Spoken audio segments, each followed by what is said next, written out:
Hi friend, நம்ம என்னென்னவோ வடையெல்லாம் பார்த்துருப்போம்.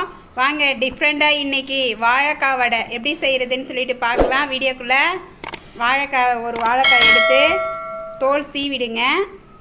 அந்த பச்சை இருக்கிற தோலெல்லாம் சீவிடுங்க. சீவிட்டு நம்ம பஜ்ஜிக்கு போகிற மாதிரி சீவிடுங்க. சீவி காய் சீவிற அந்த இதை எடுத்து காய் சீவிற மாதிரியே நைஸில் சீவிக்கோங்க. பெருசாக இருக்குமே அதில் சீவாதீங்க. நைஸாக இருக்கிற பொடியாக இருக்கிற மாதிரி இருக்குமே அதில் சீவிக்கோங்க. அந்த ஒரு வாழைக்காயும் சீவி எடுத்துக்கலாம்.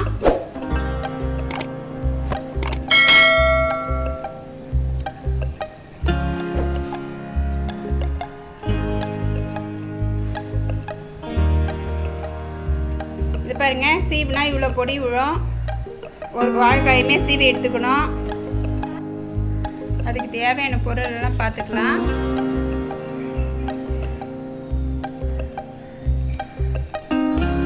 கொத்தமல்லி கொஞ்சம் பொடியாக நறுக்கி வச்சுக்கலாம். பெரிய வெங்காயமாக ஒன்று நறுக்கி வச்சுக்கலாம் பொடியாக. 3 பச்சை மிளகா 3மே பொடியாக நறுக்கி வச்சுக்கிட்டு காய் சீவனது, வாழைக்காய் சீவனது அது.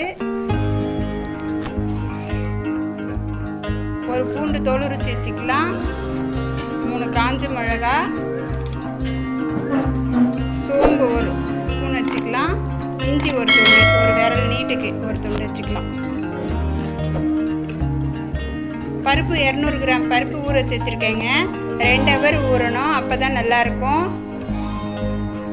2 ஹவர் ஊற வச்சு வச்சுருக்கேன் நான். இப்போ வந்து நம்ம மிக்ஸி ஜார் எடுத்துக்கலாம்.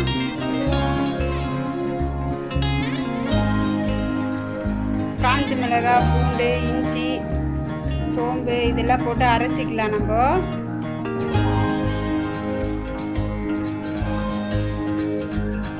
எல்லாமே சேர்த்து கொரன்னு அரைச்சிக்கலாங்க. நைஸாக அரைக்கக்கூடாது, கொஞ்சம் பாதியமாக அரைச்சிக்கணும். உப்பு தேவைக்கிற அளவு சேர்த்துக்கலாம். நம்ம அடுத்து அதை அரைச்சிக்கிட்டு உப்பு சேர்த்துட்ட உடனே பருப்பும் சேர்த்துக்கலாங்க. அதுலேயே சேர்த்துக்கோங்க. அந்த அரைச்சிட்டு வந்ததுலேயே பாதி பருப்பாக சேர்த்துக்கோங்க. முழுசாக போட்டிங்கன்னா அடியில் மசிஞ்சிடும், மேலே மசியாமல் இருக்கும். அதனால் கொஞ்சம் கொஞ்சமாக சேர்த்து அரைச்சிக்கோங்க. பாருங்கள், கொஞ்சம் கொரன்னு தான் அரைக்கணும். நைஸாக அரைச்சிடக்கூடாது, அது முக்கியம். பருப்பு வடை செய்யும்போது அப்போ தான் ஸ்கிரிப்பியாக இருக்கும் நல்லா. பாருங்கள், எண்ணெய் ஊற்றி கடாயில் வச்சுருக்கேன், சூடேறுது. பருப்பு எல்லா பருப்பும் அரைச்சாச்சு. இது போல் அரைச்சிக்கோங்க. இப்போ வந்து நம்ம அந்த வாழைக்காய் துருவினதை சேர்த்துக்கலாம். சேர்த்துட்டு கொத்தமல்லி, வெங்காயம், பச்சை மிளகாய் இது எல்லாமே சேர்த்துக்கலாங்க. எல்லாமே சேர்த்து நல்லா மிக்ஸ் பண்ணி விட்டுக்கலாம். நல்லா மிக்ஸ் பண்ணணுங்க, அதுதான் முக்கியம். வாழைக்காய் எல்லா தவளையும் பரவலாக இருக்கணும், ஒரே தவளை இருக்கக்கூடாது. அது நல்லா மிக்ஸ் பண்ணி விட்டுக்கோங்க.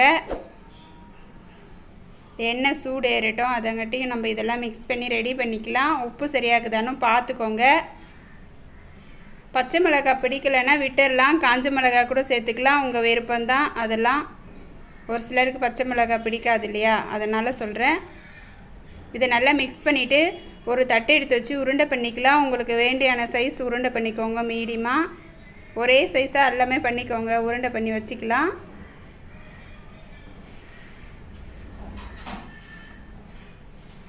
இந்த போல் வடை செஞ்சு கொடுங்க, பசங்க விரும்பி சாப்பிடுவாங்க. நல்லா ஸ்கிரிப்பியாக இருக்கும். எண்ணெய் காஞ்ச உடனே தட்டி எண்ணெயில் போட்டுக்கலாம். நம்ம வடை தட்டுற மாதிரியே தான், அதே சைஸ் தான் தட்டிக்கலாம். ரொம்ப மெல்லிசாக தட்ட வேண்டாம்.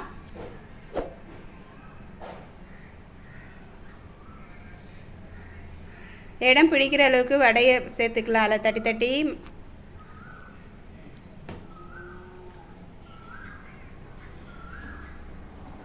பாருங்கள், இப்போ தட்டி போட்டு முடியுது.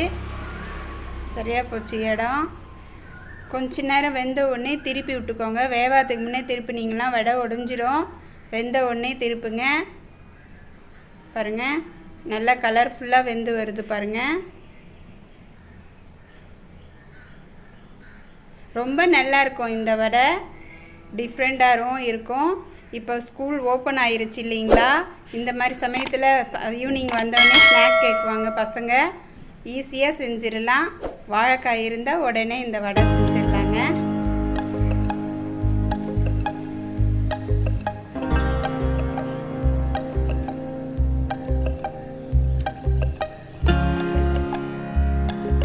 அவ்வளோதாங்க, வடை ரெடி ஆயிடுச்சு. எவ்வளோ ஈஸியாக ரெடி ஆயிடுச்சு பாருங்கள்.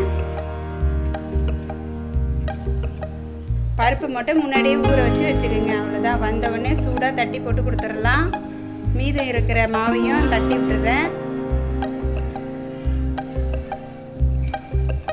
அதே போல் சுட்டு எடுத்துக்கலாம். உங்களுக்கு இது போல் ட்ரை பண்ணி பாருங்கள். உங்களுக்கு எப்படி வந்ததுன்னு சொல்லி கமெண்ட் பாக்ஸில் கமெண்ட் பண்ணுங்கள்.